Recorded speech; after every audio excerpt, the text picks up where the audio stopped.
Materi kedua akan saya bacakan sendiri, yaitu nama saya Edi Saditya. Materi saya adalah manajemen komunikasi krisis. Materi ketiga akan dibacakan oleh saya Arif Hidayat. Materi ketiga tentang perencanaan komunikasi krisis. Dan materi keempat akan dibacakan oleh saya Lilis Karina. Saya akan menyampaikan materi tentang persiapan krisis. Dan materi terakhir akan dibacakan oleh saya Vicky Aditya Ginting. Saya akan membahas materi saran dan larangan manajemen krisis. Baiklah, persilakan kami untuk menyampaikan materi kami. Terima kasih. Saya Nurul Anjani. Di sini saya akan mempresentasikan apa itu isu dan krisis. Di mana isu adalah suatu permasalahan atau topik yang menjadi perhatian masyarakat karena di dalam isu tersebut ada dampak signifikan dan kontroversial. Di mana dampak signifikan adalah dampak yang besar yang mempengaruhi beberapa orang, bisa menjadi dampak positif ataupun negatif. Intinya, dampak signifikan adalah dampak yang akan mempengaruhi seseorang. Lalu, isu juga akan menjadi perdebatan atau diskusi yang menjadi fokus masyarakat, di mana isu biasanya dapat mempengaruhi lembaga, pemerintah ataupun perusahaan. Jadi intinya isu adalah topik yang akan mempengaruhi masyarakat, bisa dalam bentuk positif ataupun negatif, seperti dampak lingkungan, sosial, ekonomi, dan budaya, serta kesehatan dan lain-lainnya. Lalu kita masuk ke krisis. Kita harus tahu dulu apa itu krisis. Dari pengertian topik yang sudah kita dapat, krisis adalah suatu keadaan atau peristiwa. Krisis merujuk pada suatu kondisi darurat ataupun keadaan yang serius yang berakibat membutuhkan respon yang sangat cepat. Sementara krisis seringkali memerlukan respon atau tanggapan yang cepat karena krisis itu sudah terjadi. Lain dengan isu tersebut masih menjadi topik atau gambaran-gambaran hal yang akan terjadi. Krisis perlu mendapatkan respon yang cepat karena krisis berdampak negatif terhadap citra perusahaan atau reputasi perusahaan. Dari pengertian yang sudah kita dapat, dari pengertian isu dan krisis, jadi kita bisa dapat menyimpulkan dampak-dampak yang akan terjadi pada citra perusahaan atau reputasi perusahaan. Salah satunya adalah kepercayaan masyarakat. Ketika seseorang sudah terpengaruh oleh isu-isu yang ada atau ada yang mempengaruhi masyarakat tersebut, otomatis masyarakat tersebut akan percaya terhadap orang yang mempengaruhi dirinya tersebut dan akan mengurangi rasa kepercayaan terhadap perusahaan. Lalu cara mengatasinya nanti ada pada materi rilis, dan selain itu dampaknya yaitu pergangguan operasionalnya, yaitu ketika terjadi krisis bencana alam, itu akan mengganggu operasional perusahaan ataupun operasional pada kegiatan-kegiatan perusahaan dan PR tersebut. Lalu keuntungan finansial karena terjadinya isu dan krisis ataupun terjadinya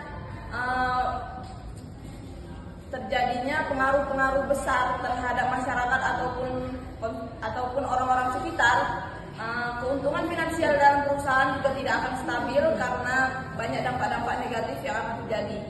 Selanjutnya materi selanjutnya akan dibacakan oleh Muhammad Dimas Aditya, yaitu tentang manajemen masalah.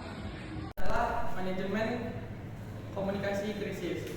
Di dalam manajemen komunikasi krisis ada beberapa cara yang efektif untuk memanage masalah komunikasi krisis. Yang pertama adalah perencanaan krisis, yaitu membuat perencanaan untuk mencegah potensi terjadinya masalah-masalah yang akan timbul.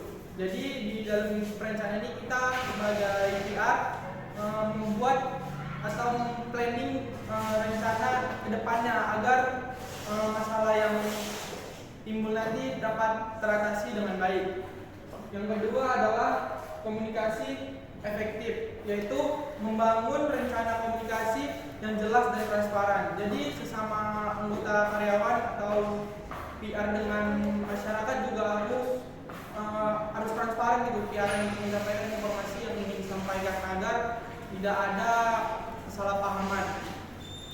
Yang ketiga adalah evaluasi dan pembelajaran. Setelah masalah krisis teratasi, langkah baiknya kita melakukan evaluasi untuk mengetahui mana yang harus diperbaiki dan mana yang harus diubah gitu. Yang selanjutnya adalah fleksibilitas dan responsivitas.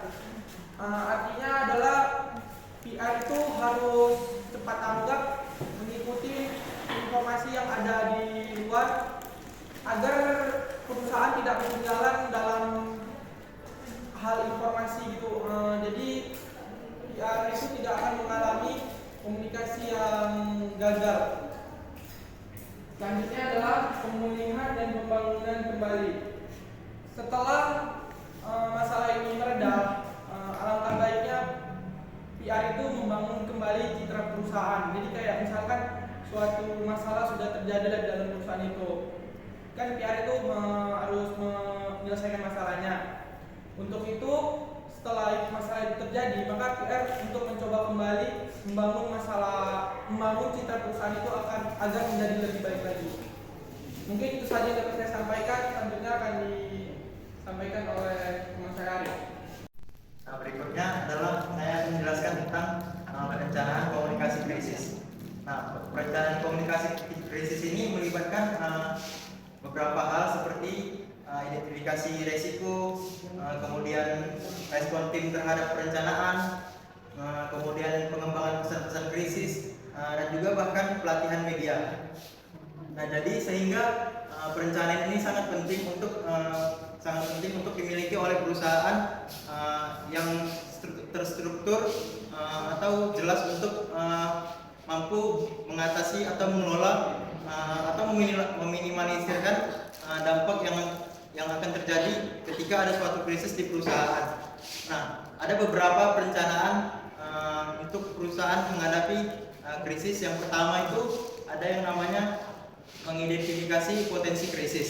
Nah, jadi di sini perusahaan itu harus mampu mengidentifikasi potensi krisis yang akan terjadi di masa yang akan datang. Nah, ini juga termasuk ke dalam persiapan, sehingga perusahaan itu harus memahami faktor-faktor risiko yang akan terjadi dan juga mampu mengenali isu-isu lingkungan di sekitar untuk yang bisa meningkatkan terjadinya krisis di masa yang akan datang.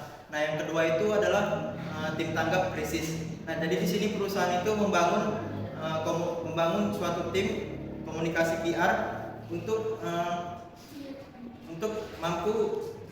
dilatih, dan di sini biasanya dari tim-tim tersebut itu memiliki seperti tanggung jawab dan peran yang jelas, serta memiliki juga keterampilan yang baik ataupun komunikasi yang baik. Nah, berikutnya yang ketiga itu adalah pengembangan pesan.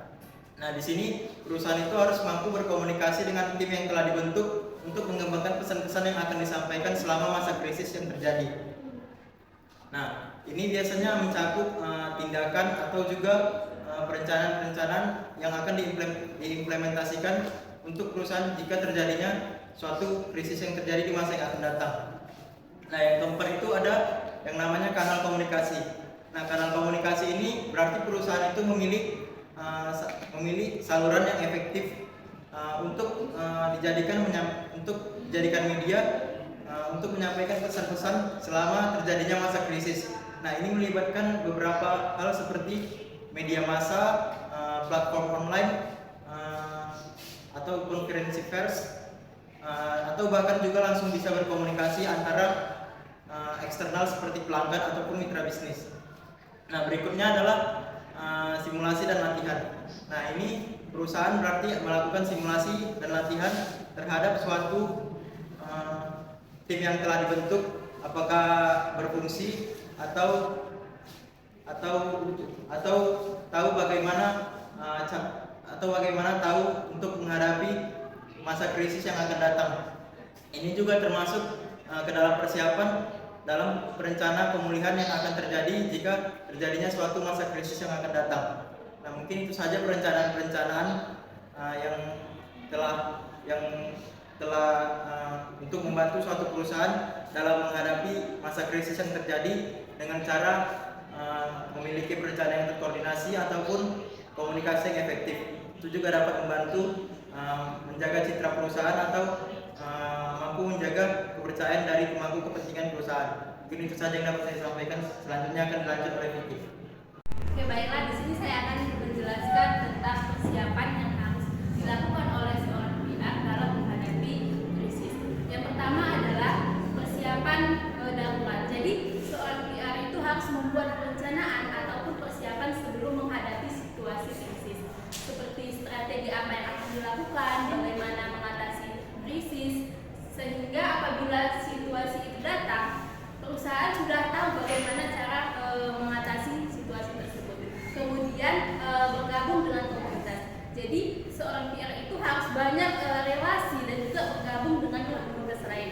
Mengapa demikian? Karena dengan bergabung dengan komunitas lain, maka seorang PR itu bisa mendapatkan informasi yang lebih banyak mengenai situasi krisis itu. Kapan situasi itu akan terjadi dan bagaimana solusi untuk menghadapinya. Kemudian yang ketiga adalah selalu update terhadap berita terkini. Jadi seorang PR itu harus selalu update ataupun selalu mengetahui berita apa saja yang baru terjadi, sehingga seorang PR itu bisa mengetahui kapan situasi krisis tersebut akan terjadi. Kemudian yang selanjutnya adalah persiapan yang harus dipersiapkan oleh perusahaan. Jadi selain PR membuat perencanaan ataupun persiapan dalam menghadapi situasi krisis, pihak perusahaan juga perlu membuatkan persiapan dalam menghadapi situasi krisis. Persiapan yang perlu dipersiapkan oleh perusahaan yang pertama adalah melunasi hutang. Jadi pastinya teman-teman di sini sudah mengetahui apa itu yang namanya hutang. Jadi hutang itu adalah kewajiban yang harus dibayar oleh perusahaan kepada pihak lain. Nah, jadi hutang yang diutamakan untuk dilunasi adalah hutang yang memiliki tingkat bunga yang tinggi. Mengapa demikian? Karena semakin lama perusahaan melakukan pembayaran hutang, maka bunga yang akan dibayarkan pun akan semakin tinggi. Dan apabila suatu perusahaan itu telah dalam situasi krisis, maka perusahaan akan kesulitan dalam melunasi hutang tersebut. Dan kemungkinan besar apabila suatu perusahaan telah mengalami situasi krisis, maka pihak lain akan enggan ataupun sulit untuk memberikan pinjaman kepada perusahaan kita. Kemudian yang kedua adalah membuat perencanaan keuangan. Jadi pihak perusahaan perlu membuat perencanaan ataupun anggaran keuangan untuk kedepannya. Mengapa demikian? Karena dengan adanya perencanaan tersebut, maka semisal nih ada perusahaan ingin membuat suatu kegiatan seperti seminar kepemimpinan di dalam perusahaan. Jadi itu pastinya memerlukan biaya-biaya seperti biaya konsumsi, biaya peralatan, biaya gedung dan lain sebagainya. Jadi pihak perusahaan itu perlu membuat suatu anggaran dana supaya perusahaan mengetahui berapa biaya yang akan dikeluarkan untuk kegiatan seminar tersebut. Begitu juga dengan kita pribadi, kita juga harus mampu membuat rencana anggaran kita ke depannya supaya kita bisa mengetahui berapa besaran pengeluaran kita. Nah, kemudian yang selanjutnya adalah membuat dana darurat. Jadi perusahaan perlu membuat dana darurat. Mengapa demikian? Apabila sewaktu-waktu perusahaan telah mengalami situasi krisis tersebut, perusahaan telah memiliki dana yang dibuat sebelumnya untuk memenuhi kebutuhan di beberapa bulan ke depan apabila telah mengalami situasi darurat tersebut. Kemudian yang selanjutnya adalah diversifikasi investasi. Jadi perusahaan kita juga perlu melakukan investasi kepada pihak lain ataupun perusahaan lain, karena itu bisa sebagai sumber penghasilan tambahan untuk perusahaan kita. Jadi apabila sewaktu-waktu perusahaan kita mengalami situasi krisis keuangan, kita masih mempunyai penghasilan lain dari investasi yang telah kita tanamkan tadi. Dan apabila kita memiliki uang atau dana yang banyak, akan lebih bagus jika kita berinvestasi kepada industri yang banyak seperti industri kesehatan, industri teknologi dan lain sebagainya. Karena apabila satu industri yang kita tanamkan modal tadi mengalami penurunan, kita masih menanamkan dapat sebagai penghasilan kita apabila kita mengalami situasi krisis. Mungkin itu saja yang dapat saya sampaikan. Akan dilanjutkan oleh teman saya Kiki. Menjelaskan materi tentang saran dan larangan tentang manajemen krisis. Yang pertama yaitu buatlah rencana krisis. Rencana krisis adalah dokumen yang menjelaskan langkah-langkah yang akan diambil dalam menghadapi krisis.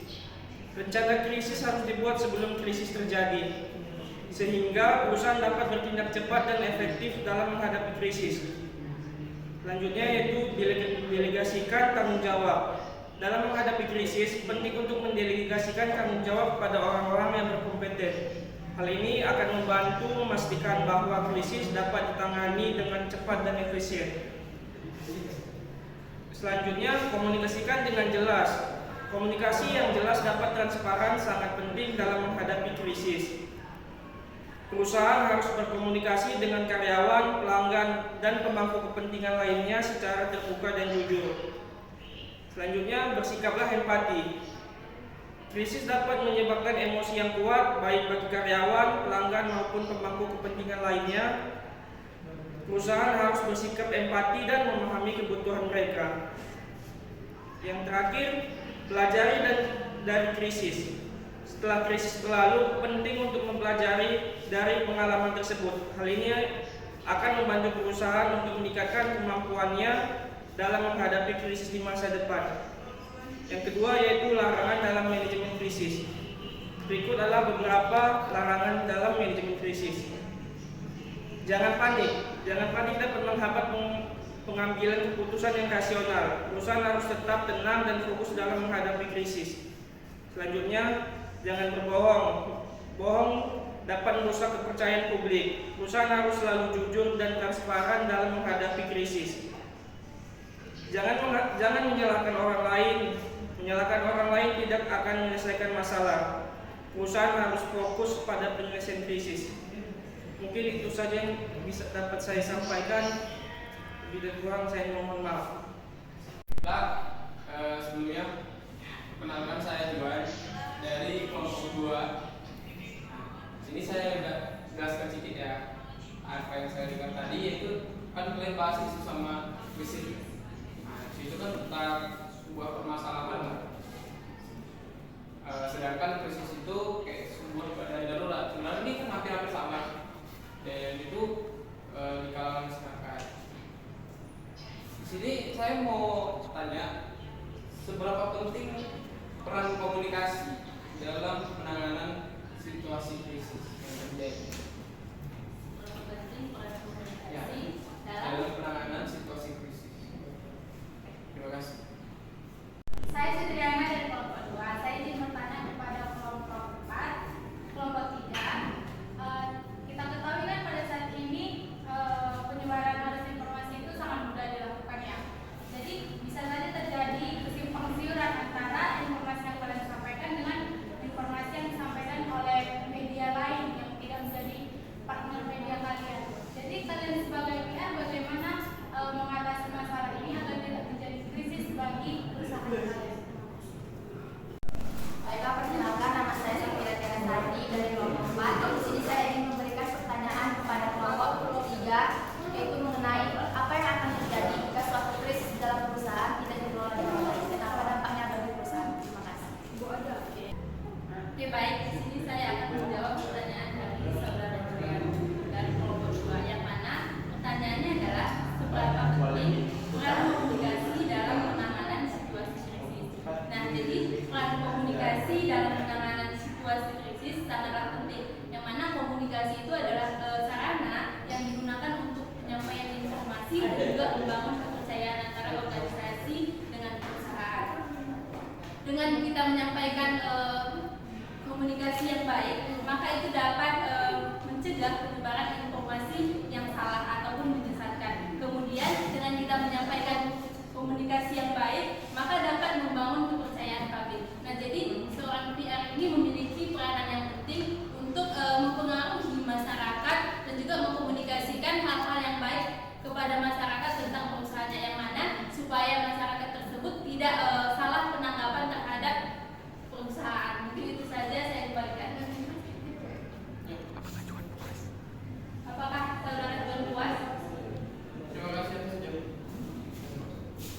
Baiklah, di sini saya akan menjawab pertanyaan dari Supri, yaitu bagaimana cara sebagai seorang PR mengatasi masalah ini agar tidak menjadi krisis bagi perusahaan.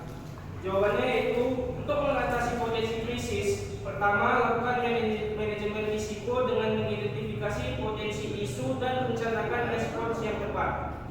Segera tanggapi setiap isu dengan transparan dan cepat. Gunakan saluran komunikasi yang efektif untuk menyampaikan pesan perusahaan dan klarifikasi. Selain itu, aktif di media sosial untuk memahami dan merespon isu yang berkembang. Bangun hubungan baik dengan media dan stakeholders, serta selalu siap dengan strategi komunikasi krisis yang terperinci. Baiklah, apakah saudari Supri puas? Baiklah, terima kasih atas jawabannya. Saya Nurul Anjani, di sini